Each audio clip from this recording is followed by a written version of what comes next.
Elle ne t'aime pas. Elle aime ce que tu lui fais ressentir. Tu pensais être spécial, que ta gentillesse, ta loyauté, tes sacrifices avaient une valeur. Mais plus tu donnais, moins tu comptais. Tu es devenu facile à atteindre, facile à satisfaire, facile à ignorer. Et à cet instant, tu as cessé d'être un homme à ses yeux pour devenir un outil. Schopenhauer ne haïssait pas les femmes. Il les voyait avec lucidité. Il les qualifiait de pièges tendus par la nature, une illusion biologique conçue pour asservir les hommes par la beauté, le désir et la dépendance émotionnelle. De la manière dont elle incline la tête à la douceur de sa voix, du moment où elle touche ta main aux larmes qu'elle verse, ce n'est pas de la manipulation, c'est de l'instinct. La nature se moque de tes sentiments. Et une fois que tu discernes ce schéma, il devient impossible de l'ignorer. Le piédestal sur lequel tu l'as placé n'a jamais été réel. L'amour que tu croyais inconditionnel était transactionnel. Cela ne fait pas d'elle une personne mauvaise. Cela fait d'elle une humaine. Tout comme les hommes ont l'instinct de protéger, de pourvoir et de conquérir, les femmes ont celui d'attirer, de sécuriser et de survivre. Mais ignorer cette vérité brutale, c'est abandonner ton pouvoir. Il ne s'agit pas de haïr, mais de voir clairement, de s'éveiller. Car l'homme qui reste aveugle à la nature féminine souffrira toujours sous l'illusion de l'amour. Tu la vois de l'autre côté de la pièce, lèvres rouges, traits délicats, peau éclatante. Ton cœur s'emballe, ton esprit s'égare. Tu penses qu'elle est l'élue. Mais ce sentiment, cette ivresse, ce n'est pas de l'amour. C'est la nature, l'instinct, la biologie qui détourne ton cerveau. Schopenhauer ne romantiquait pas le désir. Il le mettait à nu. Pour lui, la beauté n'était ni un trait divin ni une connexion spirituelle. C'était un appât, soigneusement façonné par la nature pour t'attirer, pour te pousser à te mettre à son service. La volonté de vie, écrivait-il, utilise l'illusion de la beauté pour assurer sa propre continuité. En d'autres termes, cette peau parfaite, cette voix hypnotique, ce sourire parfait, ce n'est pas pour toi. Ce n'est pas elle. C'est la nature qui l'utilise comme un instrument pour poursuivre son propre agenda. Ce désir ardent que tu ressens face à une belle femme n'a rien de sacré ni de romantique. C'est un piège, un programme ancien inscrit dans ton ADN, qui t'ordonne de courir, de servir, de te soumettre, même si cela te coûte tout. Schopenhauer observait quelque chose de profondément troublant. Ce que les hommes appellent amour n'est souvent que du désir déguisé. Tu ne tombes pas amoureux de qui elle est, mais de ce qu'elle représente, jeunesse, fertilité, douceur, validation. Et elle n'a même pas besoin d'essayer. Son sourire semble personnel, mais il est générique. Son charme semble unique, mais il est biologique. Ce n'est pas de la tromperie, c'est du design. Prenons l'exemple d'Ethan. Ethan était un homme bon, loyal, gentil, émotionnellement disponible. Il a rencontré une femme qui semblait parfaite. Il lui ouvrait les portes, écoutait chacun de ses mots, lui envoyait des messages de bonjour tous les jours. Pendant un temps, elle semblait rayonner en sa présence. Il pensait avoir trouvé son âme sœur. Mais peu à peu, les choses ont changé. Elle est devenue distante, moins réceptive, moins impressionnée. Plus il donnait, moins elle le valorisait. Pourquoi? Parce qu'Ethan ne comprenait pas la nature. Il pensait que l'attraction reposait sur la gentillesse. Mais la nature ne récompense pas la gentillesse. Elle récompense la force, l'imprévisibilité, le pouvoir.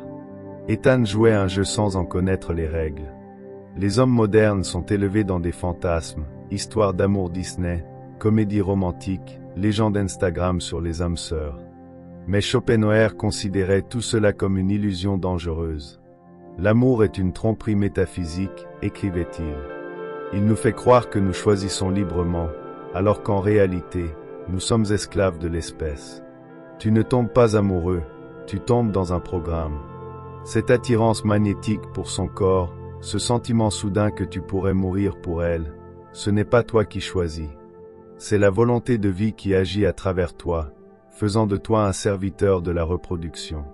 La beauté attire, mais elle ne s'engage pas. Elle ne te doit ni loyauté ni profondeur. Schopenhauer l'a vu avec une clarté brutale.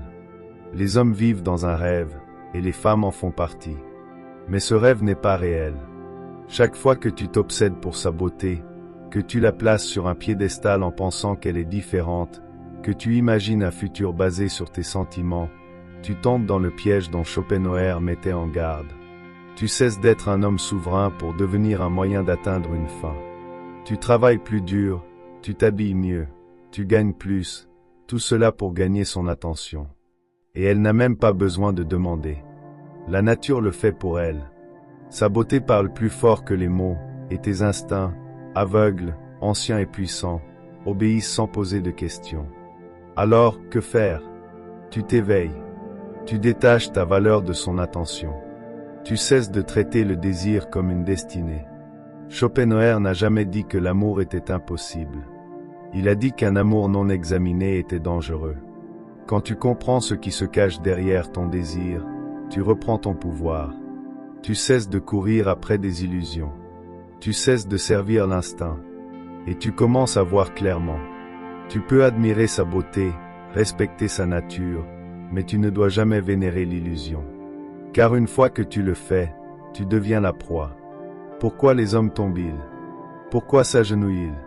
Pas seulement face à la beauté, mais face à l'illusion qu'elle représente. La réponse n'est pas simple. Ce n'est pas seulement la biologie. C'est la psychologie, l'évolution et des siècles de délire romantique. Tout cela tire les ficelles jusqu'à ce que l'homme devienne une marionnette. Décomposons cela. Dès ta naissance, le monde commence à te programmer. Disney te montre la demoiselle en détresse. Hollywood lui donne une auréole. Chaque chanson, chaque conte de fées, chaque romance tragique te répète le même mensonge. Si tu l'aimes assez, tu seras assez. C'est là que le piège commence, l'idéalisation. Tu ne la vois pas, elle. Tu vois un fantasme qui porte son visage. Ton cerveau comble les vides. Elle est gentille, innocente, pure, elle te comprend. Mais ce n'est pas sa réalité, c'est ta projection. Tu as pris une femme et tu en as fait une déesse. Et que font les hommes face aux déesses? Ils les adorent, même quand elles ne le méritent pas. Les psychologues appellent cela l'idéalisation projective. Cela signifie que tu ne tombes pas amoureux de qui elle est, mais de ce que tu as besoin qu'elle soit. Un refuge dans un monde dur, un remède à ta solitude, un fantasme pour apaiser ton chaos. Mais dès que tu projettes un fantasme sur quelqu'un, tu cesses de le voir clairement. Tu ignores les signaux d'alerte, tu rationalises la manipulation, tu pardonnes la froideur. Parce que si la déesse a des défauts, l'illusion s'effondre. Et la plupart des hommes préféreraient saigner plutôt que de se réveiller. Mais la couche psychologique n'est pas toute l'histoire. Il y a quelque chose de plus profond, de plus ancien, inscrit dans notre ADN. L'évolution a conçu les hommes pour être des pourvoyeurs, pour courir, impressionner, se sacrifier. Pourquoi? Parce que dans la nature, l'accès aux femmes équivaut à un héritage. Pendant la majeure partie de l'histoire humaine, 80% des femmes se reproduisaient, mais seulement 40% des hommes. Cela signifie que plus de la moitié des hommes étaient biologiquement éliminés. Alors, les hommes ont évolué pour rivaliser, signaler, servir. C'est pourquoi l'homme d'aujourd'hui est prêt à compromettre ses valeurs, à travailler 60 heures par semaine, à acheter des objets de luxe qu'il n'a pas les moyens d'acquérir. Tout cela pour obtenir ce que ses ancêtres ont combattu et sont morts pour obtenir, son attention. Mais voici le piège. Ce besoin, autrefois essentiel à la survie, l'asservit aujourd'hui dans un monde moderne où la beauté est omniprésente et le sens, rare. À cela s'ajoute la religion moderne du romantisme. Nous ne croyons plus au Dieu, mais nous croyons en l'élu. Nous croyons qu'il existe une femme parfaite qui nous guérira, nous complétera, nous aimera inconditionnellement. Mais cette croyance n'est pas noble, elle est dangereuse. Car lorsque tu crois qu'elle est l'élu, tu cesses de te protéger. Tu pardonnes la trahison, tu acceptes le manque de respect, tu t'abandonnes pour la garder près de toi. Et quand elle part ou révèle sa véritable nature, tu ne perds pas seulement une partenaire, tu perds ton identité. Ce n'est pas de l'amour, c'est de l'auto-éradication, et cela arrive à des millions d'hommes chaque jour. Parlons maintenant de la troisième couche du piège, la culture. Les médias modernes idolâtrent le féminin. Les femmes sont toujours le prix, la guérisseuse, l'idéal fort et indépendant qui n'a besoin d'aucun homme mais en trouve toujours un, qui sacrifie tout pour elle. Les films ne montrent pas ses défauts. Les chansons ne questionnent pas ses motivations. Les publicités la dépeignent comme la gardienne du bonheur. Et les hommes? S'il ne gagne pas la fille, il est un perdant.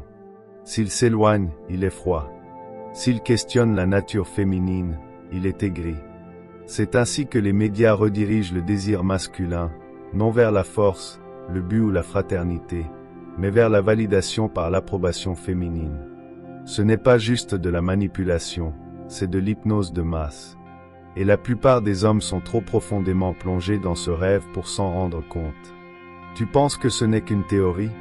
Laisse-moi te montrer comment ce piège s'est joué dans l'histoire réelle.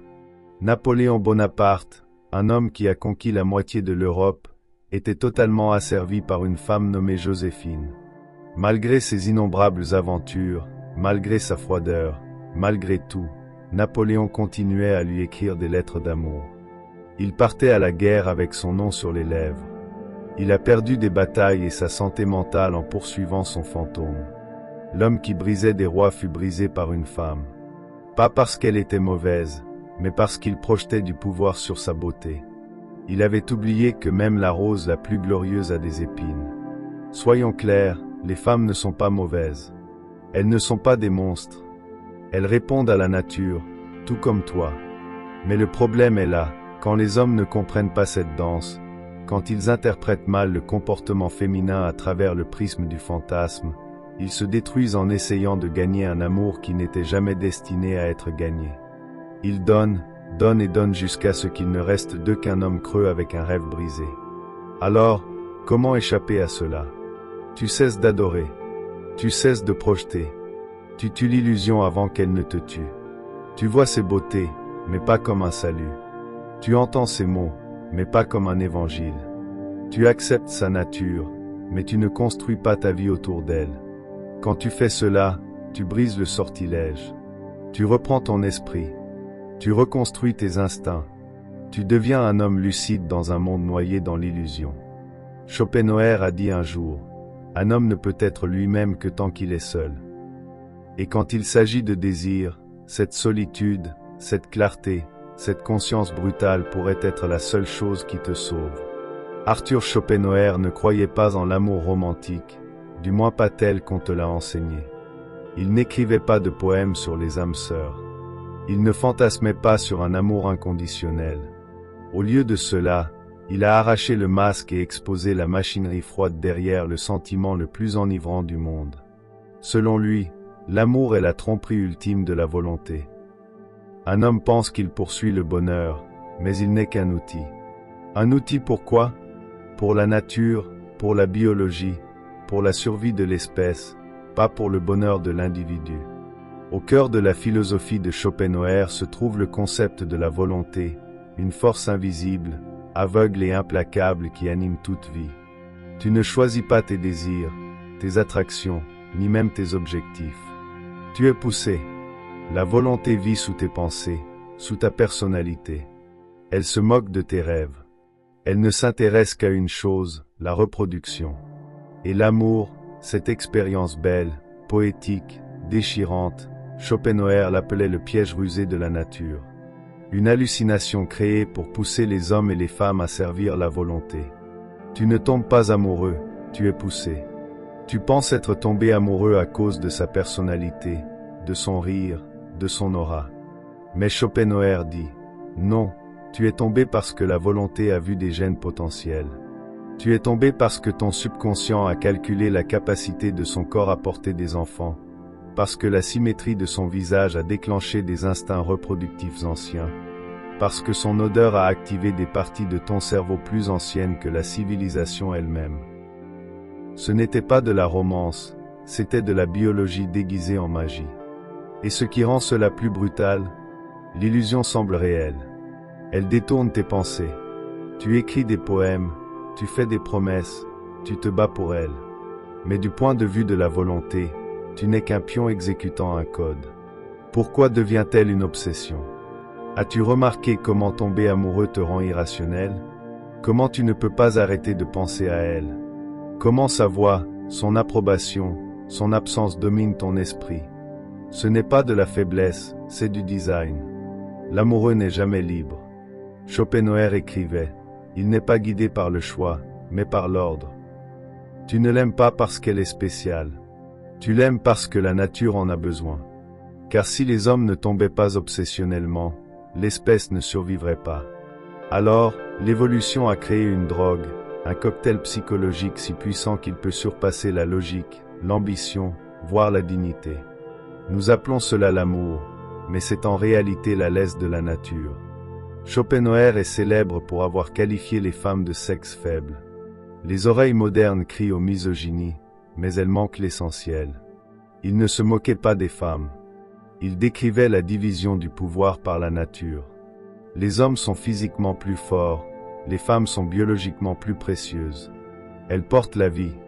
Pour cette raison, la nature a rendu les hommes sacrifiables et agressifs en chasseurs, combattants, bâtisseurs et les femmes conservatrices, sélectives, défensives, rusées. Ce n'est ni bien ni mal. Ce n'est pas une question de justice, mais de fonction. Quand Schopenhauer disait que les femmes existent au service de l'espèce, il voulait dire qu'elles ne sont pas consciemment mauvaises. Elles sont stratégiquement conçues. Elles charment, manipulent, testent. Pas parce qu'elles le choisissent, mais parce que ça fonctionne. C'est ce qui élimine les faibles. C'est ainsi que la nature s'assure que seuls les mâles les plus forts et les plus ingénieux transmettent leurs gènes.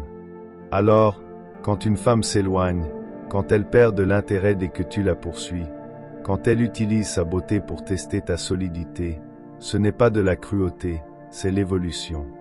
L'attachement romantique est dangereux. Pourquoi Schopenhauer avertissait-il les hommes d'éviter l'amour tout court? Parce qu'il voyait ce que cela leur faisait.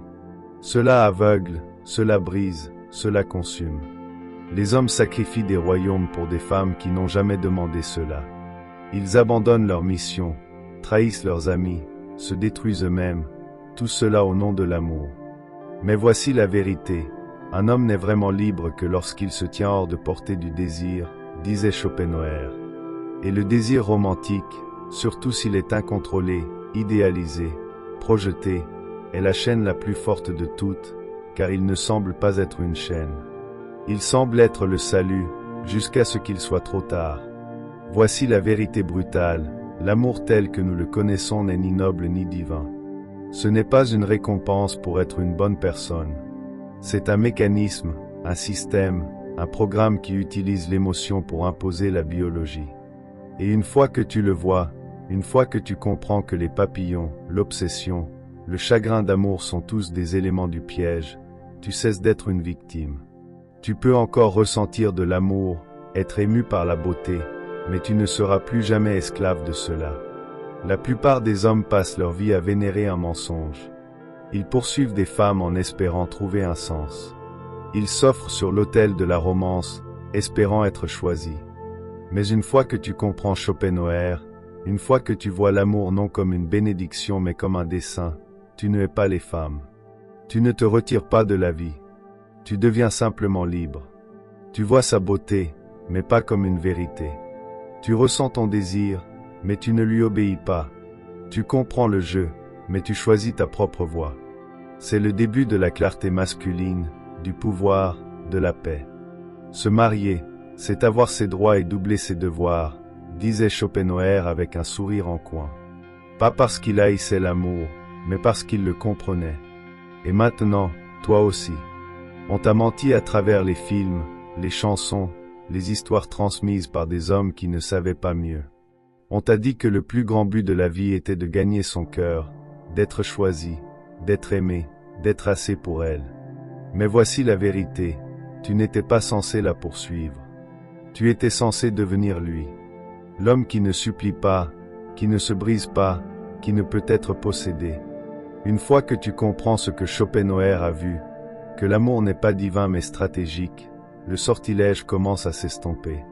La flatterie de son sourire, le mystère de son silence, la douleur de son éloignement, tout cela perd son pouvoir. Pas parce que tu deviens amer, pas parce que tu cesses de ressentir, mais parce que tu vois enfin le mécanisme. Tu cesses d'interpréter tes émotions comme des ordres et commences à les voir comme des signaux. Tu cesses de confondre l'attraction avec la vérité. Tu cesses de croire que ta valeur se mesure à son attention. Tu étais la flamme, pas le papillon. Toute ta vie, on t'a appris à graviter autour d'elle, à la conquérir, à l'impressionner, à centrer ton histoire sur elle. Mais si elle n'était jamais le centre? Et si c'était toi? L'esprit masculin, lorsqu'il n'est pas distrait, construit des empires, écrit des livres, mène des guerres, façonne la réalité. Mais lorsqu'il est hypnotisé par la beauté, il s'effondre. Comme Samson dans les bras de Dalila, comme de grands rois qui brûlent leur royaume pour un baiser. Ils n'étaient pas faibles, ils étaient simplement aveugles. La redirection est le pouvoir. Les hommes les plus puissants de l'histoire n'ont pas supprimé leur désir, ils l'ont redirigé. Léonard de Vinci ne s'est jamais marié. Enze est mort seul. Schopenhauer a traversé la vie sans être entravé par la laisse de la romance, pour voir le monde avec une clarté brutale. Cela ne signifie pas que tu rejettes l'amour. Cela signifie que tu n'en as plus besoin. Tu commences à poursuivre un but plutôt que le plaisir, à chercher la liberté plutôt que le confort, à désirer le respect plus que la validation. Car qu'importe qu'elle te choisisse si tu ne t'es même pas choisi toi-même, chaque homme porte une flamme en lui.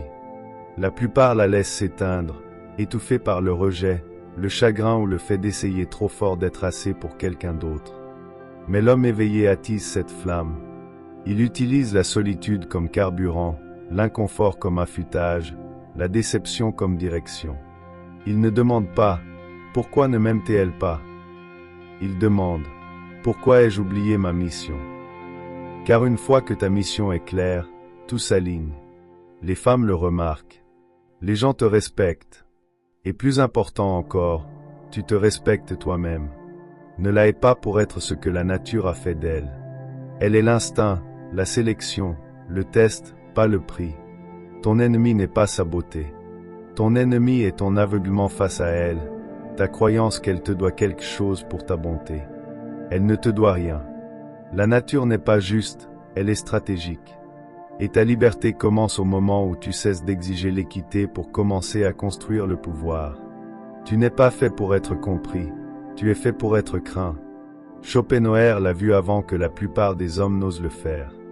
Plus un homme est intelligent, moins il est compris par les femmes. Tu n'es pas né pour être aimé, tu es né pour être inébranlable.